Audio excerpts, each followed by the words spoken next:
It's quiet in the capital city, but not for long. When you hear that over and over and over and over a period of days and weeks and months and years, it can have a significant negative impact on your health. When Brenda Kramer moved back to Columbia, this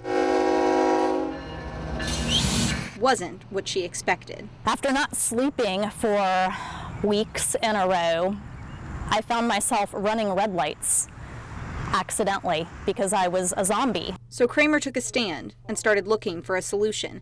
She found it in quiet zones. 800 quiet zones currently exist in this country, and they've been created by more than 700 different public authorities. So this is not an uncommon thing to do, and it's not a terribly difficult thing to do. The city just has to decide to make it a priority. The Federal Railroad Administration requires trains to sound their horns when they go through crossings like this one.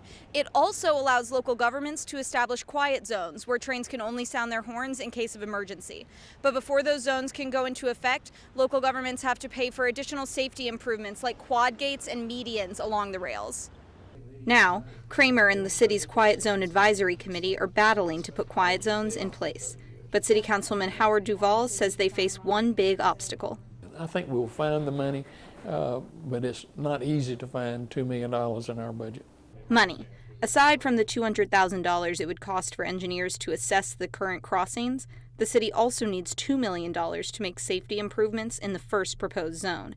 And for $14 million, the city could create additional zones throughout all of Columbia. Most people would understand it. If the city can possibly do this, it would be worthwhile for all of us. Kramer says now that there's a real solution for the noise, it's up to the city to follow through.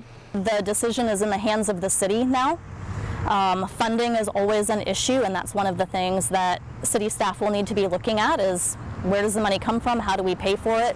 But for now, we're still hopeful. She's still waiting on quiet nights. In Columbia, Grace McKenna, Carolina News.